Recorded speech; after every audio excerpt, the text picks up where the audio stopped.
فأنت اليتيم فلا تقهر.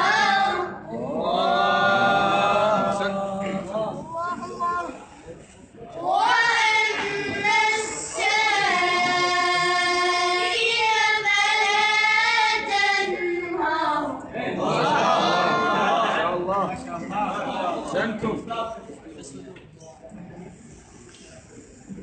وأما بنعمة ربك فحدث. بسم الله الرحمن الرحيم. ألم نشرح لك صدرك. ما شاء الله وردتم. ما شاء الله.